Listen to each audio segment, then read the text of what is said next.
disinformation on university campuses.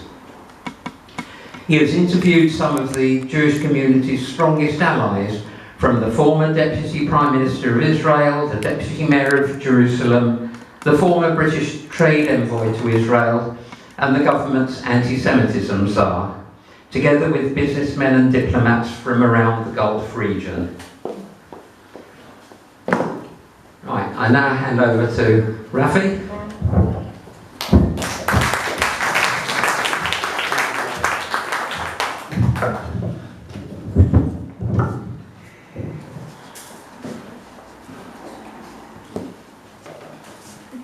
Thank you, Harry. And thank you, North London friends, for having me today and having Stand With Us today. Just before I start, I'd like to talk a little bit about Stand With Us, who we are and what we do as an organisation. It's very simple. Our two goals are to combat anti-Semitism and to support Israel. And in doing so, we have strengthened communities at the grassroots level, on campus, in community groups, centres like these, church groups, mosques and others, and also at the school level. We were founded in 2001 as a response to the murder of Kobi Mandel, who was an American Jew who visited Israel and was murdered by terrorists. And the coverage of that incident inspired the creation of Stand With Us. We've been active in this country since 2010, and we've been strengthening, thank God, since then. But today, what I want to speak about, I'm going to... Is it okay if I... Is that okay if I do that? It's up to you. Everyone hear me okay? Yes. Amazing, okay. Sorry? You need the mic. I need the mic? Yes, please. Okay.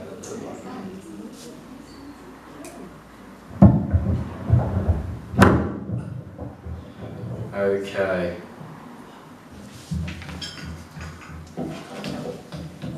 Okay. So today I'll be talking about protecting the rights of Jewish students on campus, and allies, and Jewish rights activity. It's quite a complex subject, but I'm happy to take questions throughout, and even at the end we'll have a short Q&A session. So, how can we effectively combat prejudice at university? Well, our first tool must be activism. When we talk about activism, it can be complicated.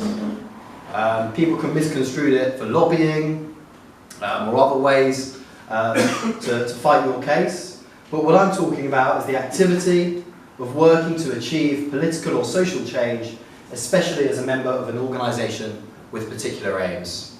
And of course, our organisation Stand With Us, with the aims of defending Jewish rights on campus and educating about Israel, does everything it can to support students on the ground, including providing financial assistance, logistical help, social care, and anything else that really students might need on campus. Okay. So, when we talk about activism, it's important that students know their allies on campus. So many times have I heard from students that they're alone, they are isolated, and they have no one there to support them. And that is why understanding students' allies on campus is so crucial for their work. Now, allies can come in different forms. They can take the shape of pastoral care, they can take the shape of educational support, and practical support. And here I've just laid out a few organisations from across the spectrum that you may have heard of before, which could help students that you might know on campus. We have here organisations like the Jewish Chaplaincy, like Chabad and JLE, which really support students with their Jewish life and with pastoral care. You can see here Pinska, over there, CAMRA, FODIP, Forum of Discussion Israel-Palestine, and others which really support students academically through educational content. And then we also have the practical support, the logistical support that students might need to really get their events advertised, to work out structure, and to support them through security. So we have here CST, for example, UK Laws for Israel, which is often too necessary, and others like UJS, and of course Friends of Israel groups like yourselves. Another tool that is actually really helpful for students to understand is the legal element. Now, although this should always be left as a last resort, it is sometimes helpful to invoke administrative, regulatory, or legal procedures when discussing anti-Semitism on campus. And usually, after potentially CCing in an academic or expert, the university might change their tune. And this is really helpful. Legal points, though, should of course always be supplemented by educational arguments, moral and academic. So barriers. What are the barriers for creating successful educational events on university campuses? If a student is out in the grassroots campaigning, what walls is he going to face? He or she going to face?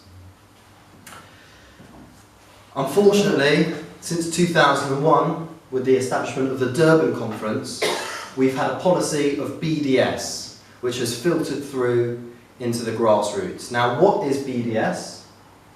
BDS, as you can see, is the global campaign to boycott, divest, and sanction Israel. The purpose of BDS is not to further the rights of Palestinian people, but to actually isolate Israel and make it a pariah on the world stage. And don't take my word for it. Noam Chomsky, who is a seminal leftist figure, a big supporter of Palestinian rights, has even said himself that BDS is an anti-Semitic movement that dehumanizes Israelis. Now, this is not a zero-sum game. It is not a black and white issue. You don't need to be anti the rights of Palestinians to be pro the rights of Israelis or Jews. Israel should not be a partisan issue. Israel is simply achieving what the Jewish people have longed for thousands of years, which is self-determination in their ancestral homeland. And that is a human rights issue. It is not a political issue. We can have conversations about drawing the lines, about all those difficult topics, apartheid, water shortages, and that's just fine. We can have an open and honest conversation. But what BDS does is it puts that to one side and it says Israel does not have a right to exist. And what it does in today's day and age is it takes the form of a human rights movement. But we know better. We know that in the past century, racist ideologies took the shape of rights movement, white rights movements, and others. And we know the reality of this situation and where it leads. 300 plus organisations, according to Gilad Ardan, support what we understand as BDS. And BDS takes principles of contemporary Marxist thought, which is very popular for students. They take principles of power dynamics and ending Israeli injustice. And yes, injustice is something that of course needs to be tackled. But you don't do that by isolating Jewish students. You do that by building bridges and hosting interfaith dialogue. And that is something that with the organisations that I talked about previously, we can achieve. With organisations such as FODIT, Anti-Semitism Policy Trust, Muslims Against Anti-Semitism, which I don't think is here now. But that is how you accomplish peace, not by isolating Jewish students on campus. And this is the real problem that Jewish students are facing today.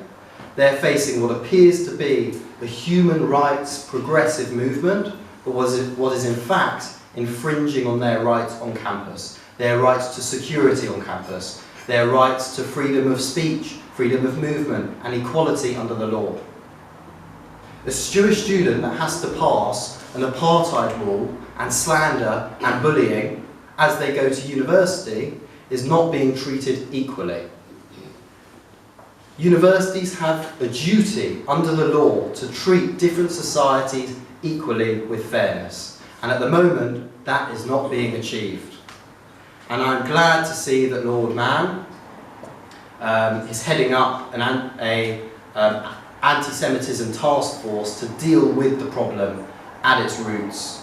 And he has been very helpful. We've spoken to Lord Mann and some others to try and tackle the issue. Now I want to return to this BDS point.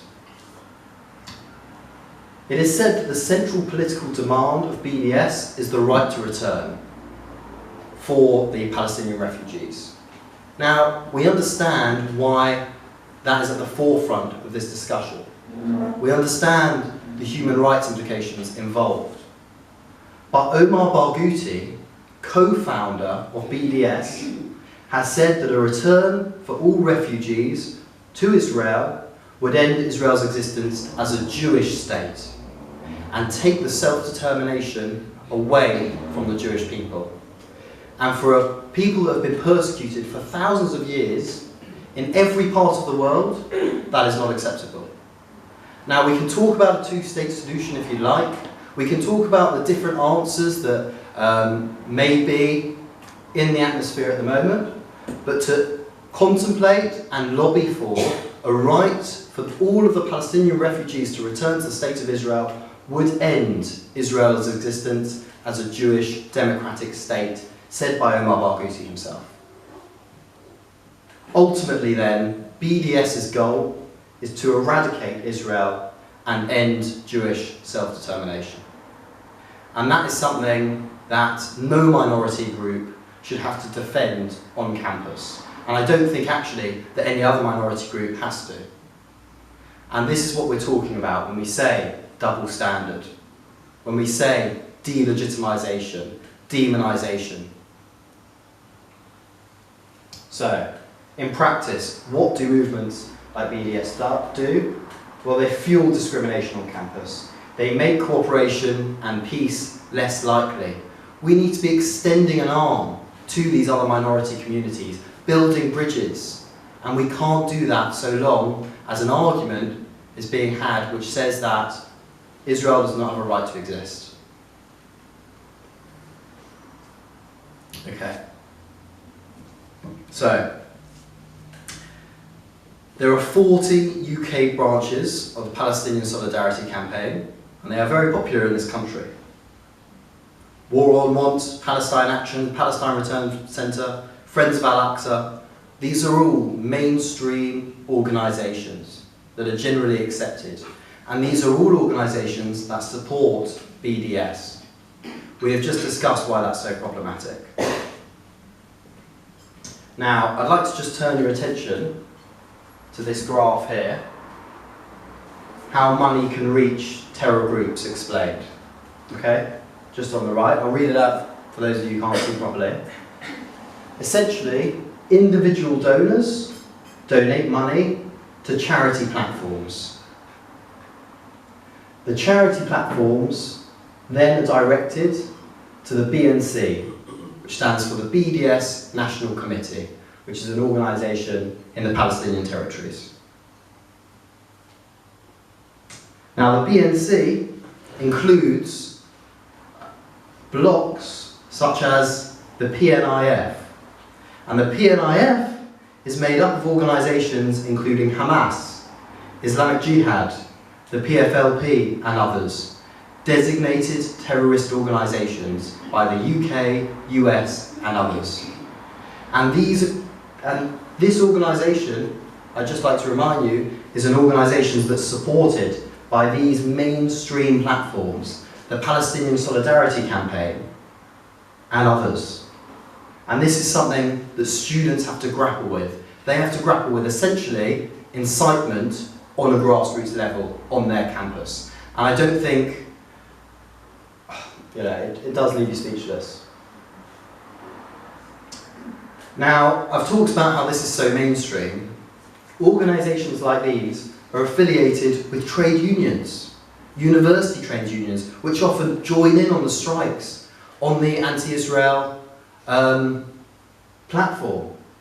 At Goldsmiths, for example, we had the Goldsmiths Teachers Union join in an anti-Israel parade, which supported the BDS movement. This is the Teachers Union. Where is a Jewish student meant to go if it's not to your teacher, to your guardian, the people that are meant to be making sure that they're safe on campus? They're not safe on campus. And this is something that needs to be dealt with. I'm going to move on. We're short for time. We are tackling the situation, and how are we tackling it? Well, we're tackling it through the International Holocaust Remembrance Alliance definition of anti-Semitism. And this is a holistic definition. Now, UJS has announced recently in September that only 28 of 133 universities have accepted that definition. I'm pleased to say that has now risen. But I'd just like to quote the cross-party parliamentary inquiry into anti-Semitism, which was established in 2006, which says that when left-wing or pro-Palestinian discourse is manipulated and used as a vehicle for anti-Jewish language and themes, the anti-Semitism is harder to recognise and define. And that is a failure of our education system, because all throughout school and all throughout students' lives, they're taught that anti-Semitism is one thing. It's Nazism. Anti-Semitism is far-right racism. And if it's not a swastika, well, how can it be anti-Semitic? And if it's not coming from the right, well, how can it be anti-Semitic? And we can recognise right-wing anti-Semitism. It's a punch down. We recognise that right-wing anti-Semitism calls Jews vermin, it calls Jews lower, it calls Jews infiltrators. We recognise that. But what we can't recognise is when it's a punch up from the far left, when Jews control the media, when Jews are the puppet masters. That is much harder to define, and it's not something that the general population understands as anti-Semitic. And that's why we need this IHRA definition, because it's so holistic, and it takes in all those different principles. That's why the IHRA definition is so important. It's why UJS, the Union of Jewish Students, has been lobbying for this definition, because it's so important. So we've spoken about the IHRA definition. How else can students defend their rights on campus? We teach a very simple method at Stand With Us. And that method is in essentially 4 steps. Step 1, develop a tangible narrative and set goals. Very easy to do. Develop people's own Israel story. When I say your Israel story, and I'll just ask you to think individually for a moment, what made you interested in Israel? When did you find out that Israel was important to you? How could you convey that message to your peers and allies? And these are all ideas that aren't really thought of in your day-to-day life, but are crucial to your identity. And they're also the most emotive tool that you can use to change hearts and minds on campus. And that is step 1 of this process of engaging with the student body. Step 2, reach out. Build those bridges with communities that might also be suffering similar persecution issues on campus. The Christian communities on campus. The Hindu communities on campus, we've done a lot of work with. And by the way, this isn't to rule out collaboration with any Palestinian societies, which we encourage. Build those bridges. Do away with the BDS attitude of isolation. Reach out to your fellow pupils. We all want the same thing, we all want dialogue, we all want peace, and that has to be at the forefront of our discussion when we talk about Israel. Mobilise supporters and delegate your roles, so you know how to handle the student union. And finally, be a leader. We say something at Stand With Us: if you don't do it, no one will. And you can see I'm smiling a little bit. That's so true. That is so true. We say it's, you know, I was the only student on my campus that was doing this sort of thing when I was a student. And I felt so isolated. Yes, there were people, you know, holding Jewish events, Jewish community events, but standing up for our right to self-determine in our ancient homeland, that is something that has to be done. And if you don't do it, no one will. That is so important. So leadership is also crucial. What are we trying to achieve? Well, it could be article writing, which is quite a nice way of getting your message out there. It could be interfaith outreach, as I've discussed. Engaging with the rules and procedures of the student union. And in doing this, we hope to impact the motions and resolutions in the student union. And it can be tough for students when the whole student union votes one way. And you can imagine that's not the way in support of their beliefs. It can be tough for students when there are posters that were supported by the student union, supported by the university, that delegitimises their homeland. And so we need to build alliances, and we need the teamwork, and we need the support. Here are just some examples of activism. I spoke to you before about using your Israel story, and we teach that to the students, and here is exactly the layout in which we do it. We teach techniques to hold difficult conversations. We call it the ARM technique: address, reframe, and message. Establish events on campus, like our event Peace Week, where we encourage dialogue with other faith groups. And you can also bring in external speakers. These are all ideas to take back to your family or communities and encourage this education, which is so crucial. I'd just like to jump back and talk about student unions before we move on. Because the student union has a legal obligation under the Education Act 1994. It is an obligation to employ a written constitution which students can refer to if there are problems on campus. It has an obligation to declare union affiliations, so they can't be affiliated with BDS and others. And these are all legal tools that we can use to try and influence the student union and create a fair, tolerant environment on campus. The Jewish population in this country is somewhere near 1%. Most people on campus have never met. Half a percent. Half a percent.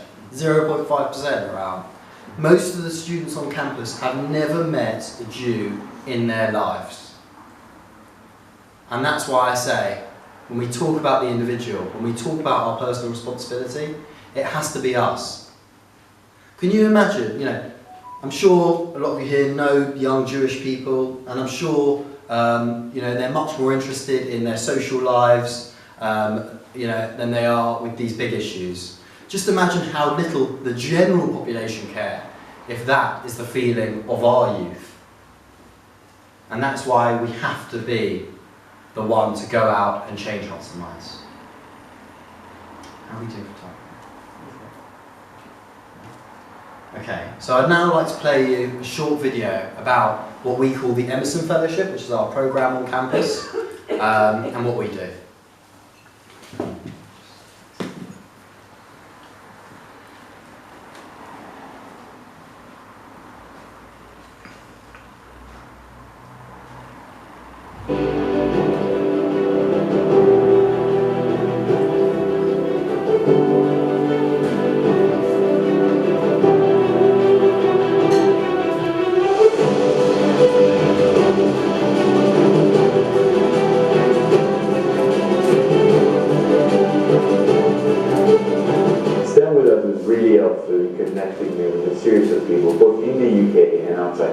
I felt being a part of the family to always support you.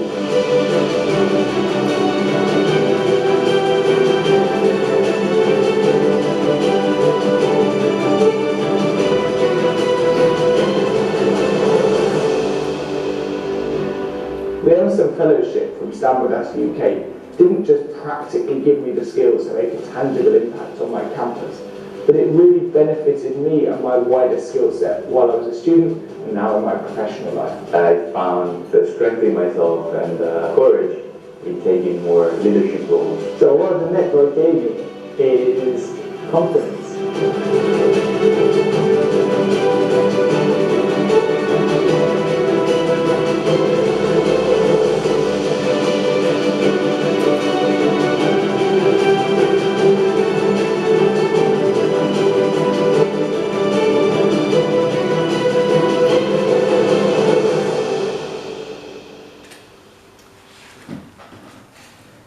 This revolutionary new device keeps your home warm this winter. You have to see this if you're tired. I think we all need a bit of that.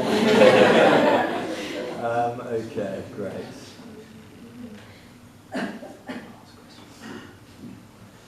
Okay, great. So that's a bit about the Emerson Fellowship. That is our primary tool that we use to reach out to students and get them to support Israel with our help, with our encouragement, as I've explained during this presentation. Now, it can be tough for students. They feel isolated, as I've said. You know, they can feel marginalised on campus. And so creating that structure, you know, it really does help. It really gives them a platform where they can do their crucial good work on campus. And I urge you guys, if you know any young people who are involved or interested in this sort of work, this sort of voluntary position that looks great on a CV, please do send them my way. You can get in contact with Harry, and he'll just give you my details, and you know, we can get them on board and do some really good work together. And that's the Emerson Fellowship. That's what we do at Stand With Us. Thank you very much. I'll be happy to take any questions now that you might have. Thanks.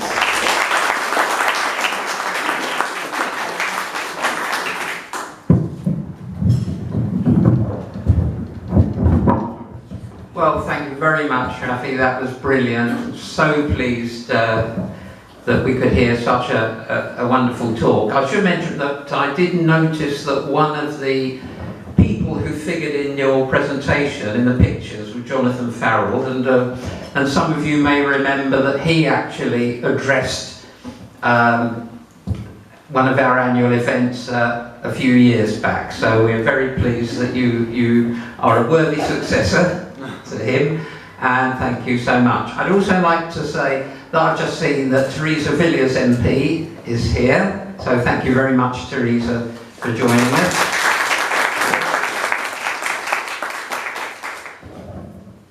Now, I think what we'll do is we'll use one of these as a roving mic, and if you've got any questions, would somebody like to run around with them?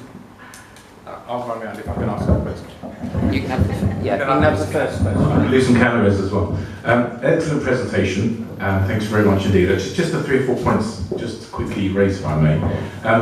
I think one of the strongest points in the rejection of the BDS movement is the Abraham Accords. You have Arab countries that resolutely rejected the entire idea of boycotting Israel.